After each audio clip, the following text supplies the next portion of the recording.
Hello, everybody, and it's Monday. Super excited to be here. I think what I'm going to try and do is I would love to do these every Monday at 2 p.m. Eastern time. So if there is something that, like something within the quilting world that you want me to kind of dive into, just shoot me an email, put it in the comments, and I will see what I can do for you. So, today we're going to be talking about the different ways we can load our quilt and what is, and all the pros and cons of the three systems that we're going to look at. So, we're just going to kind of wait for people to pop on. I didn't send an email that I was doing this, so I don't know how many people we'll get. But if you are joining me, just drop it into the comments where you're actually joining me from so I can say hello. So anyway, my previous lives the past 2 weeks were great. So if you haven't seen those, you can find them both on YouTube and on Facebook. So make sure you check those out. They were really, really good. My favorite had to have been like, do you want to be the Harry Potter of quilting? So love Harry Potter. Anyway, so let's jump in because I don't want to take up too much of your time. I try to make these around 15 minutes. If you have a question, just pop on into the comments and put a hashtag ask or a question mark in front of whatever it is that you want to ask so that when I scroll through, it is easy. So it looks like I have Sabine from Germany. Hello there. Hi, Savannah. Sorry I missed the sew-in yesterday. Still not feeling too good. Anyway, okay, so we're going to jump in. So let me just kind of move some stuff around here and we will get started.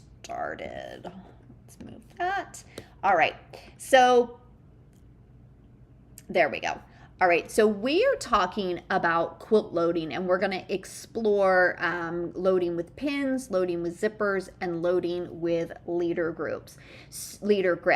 So, or the red snappers, those two are kind of interchangeable. So I would love to know what it is that you use when you are loading your quilt. Which of those three do you use? And if you use something different, let me know because I'd love to check it out. Okay, so why is it so important to load your quilt properly? Well, it's going to ensure stability and precision and ease during the quilting process. I don't know about you, but there's nothing worse than having like a droopy quilt backing or, an uneven backing, all of that stuff. It's terrible. So we're going to go over the pinning, the zipper system, and leader grips. And each one has their own unique benefit. And some of the things that we're going to consider are time efficiency, personal preference, and ease. How can I say this? Ease of use, like how easy it is to use that method, right? We're also going to look at some cost as well. So Savannah uses red snappers and Sabine uses pins. Yeah, ooh, pins, ouch, that hurts. Okay, so I went through the purpose of properly loading it and the variety of loading methods, and then key things to consider were the time efficiency, the fabric care. I've got some pop-up on my screen here. Okay. Whoops, I'm behind. Okay, so let's go over the pinning method.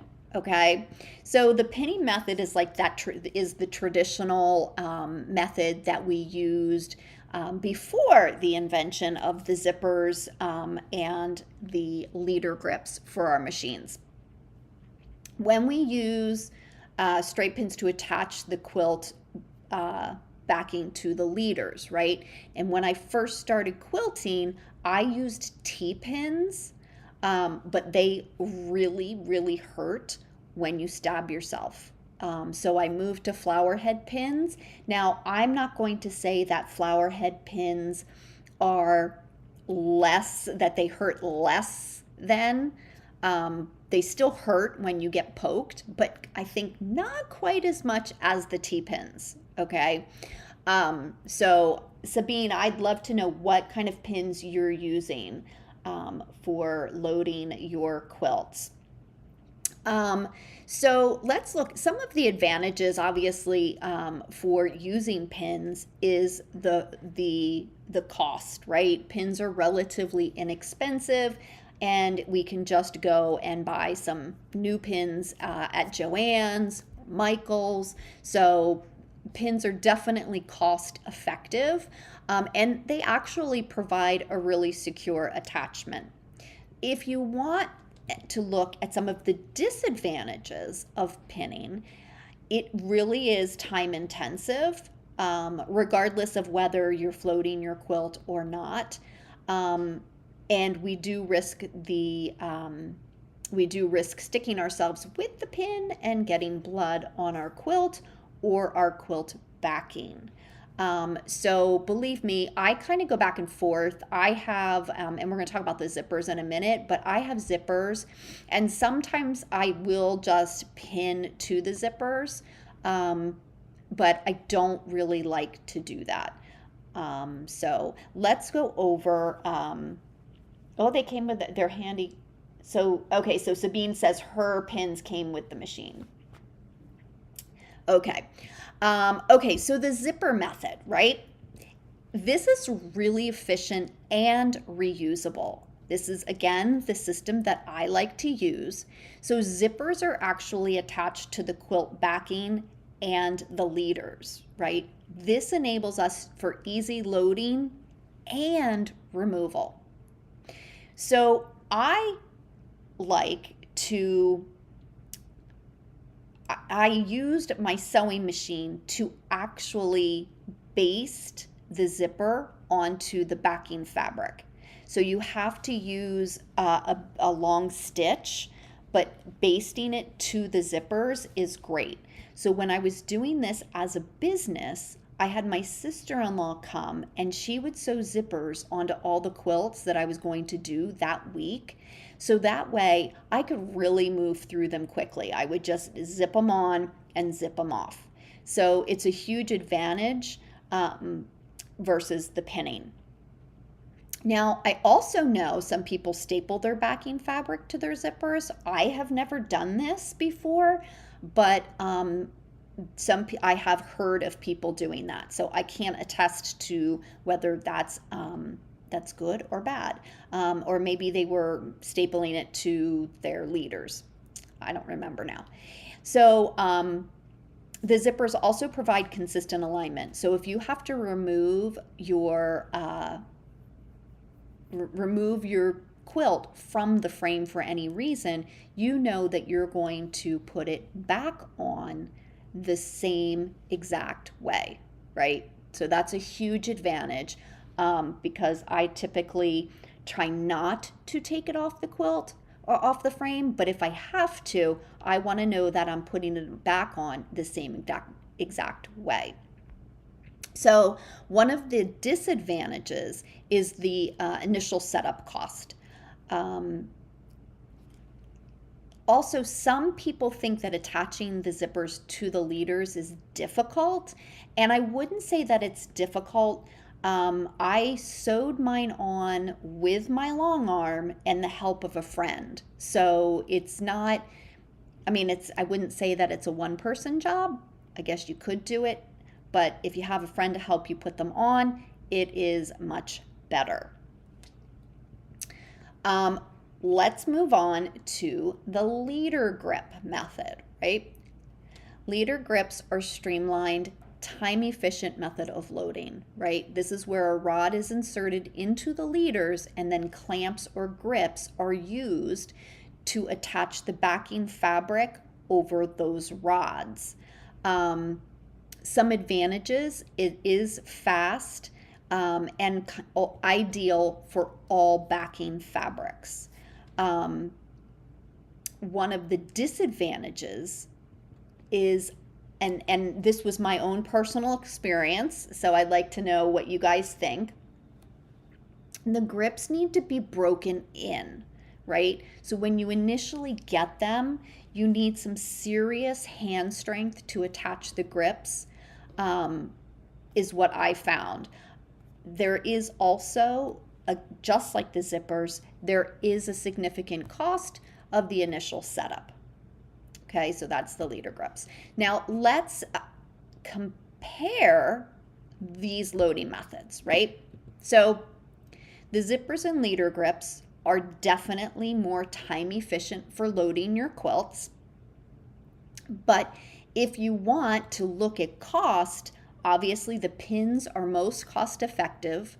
The zippers that I use are the quick zip system that you can get at the Quilting Connection, and it's around $100 for the setup. The leader grips, from what I looked at, they're roughly the same price as zippers.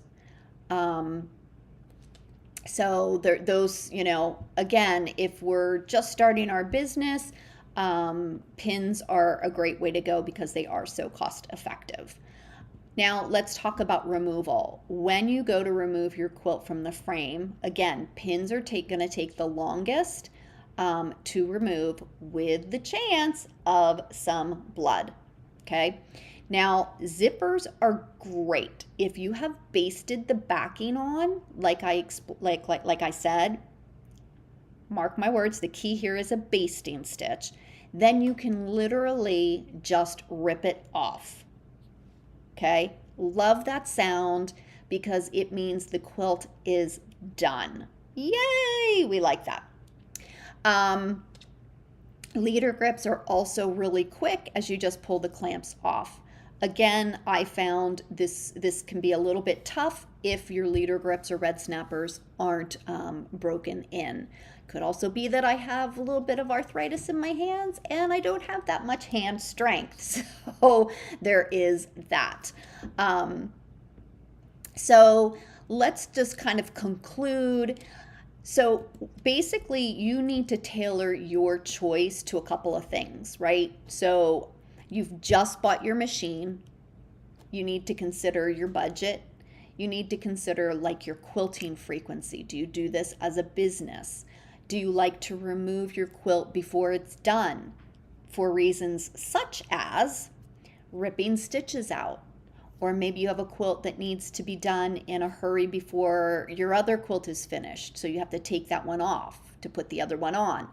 Or maybe you're like me and you have a marinating corner for when something doesn't look quite right. So what I mean by that is, if I do a design and I'm unhappy with the execution of the design, I sometimes, instead of immediately grabbing my seam ripper, I take a minute, I unzip it, I put it in the marinating corner, and I come back to it a couple days later, and lo and behold, it doesn't look so bad. So I love my marinating corner. So all of these are solid choices and you can't really go wrong with any of them. So just do your homework and then consider which one is going to actually work best for you. All right, let me move some stuff around. So I'm really curious, like, okay, so I'm just going to kind of scroll through. Anne uses red snappers. Sabine, they're actually plastic zippers, and I love them, but I don't see why you couldn't use metal ones. But yeah, they're plastic zippers, and I get them from the Quilting Connection, which I don't think is going to help you all that much because you're in Germany. So yeah. Oh, Sherry just installed zippers after using T-pins forever. So Sherry, if you're still on, I'm curious as to what made you change from T-pins to zippers. That would be great. Savannah has, let's see, Savannah has mag tights, but I only have them installed on the bar that holds my quilt top. I generally float. You're going to have to explain what magtites are. I do not know what they are, unless they're just the big magnets. Um, but yeah, but I don't think they are. Okay. Leslie uses red snappers, pins, snappers. Okay. Okay. So we've got like pins and snappers. No zippers except for one. All right. Sounds awesome. Okay. Um, made grips with plastic channels for light coils in dowels from Home Depot. Easy to put on with the correct dowel, also less money. Oh, wait. So Leslie, you made your own. You made your own grips. That is awesome. Okay. I don't know if I would go that route personally. I'm not that handy, and I would probably do something to injure myself. But I love that. Isn't it funny? Quilters are so wonderful. We find different uses for other things. So good on you, Leslie. Okay, magtites are the magnet system of loading a quilt. Well, thanks, Savannah. I'm going to have to check into that. Um, yeah, that's really interesting. Did you tell me about that before? I don't remember. I don't remember. Alrighty. So again, like if you have any questions, just leave them in the comments and I will release you guys all to your studios because that is where I am going to go. So have a great day and I will see you next Monday, 2 p.m.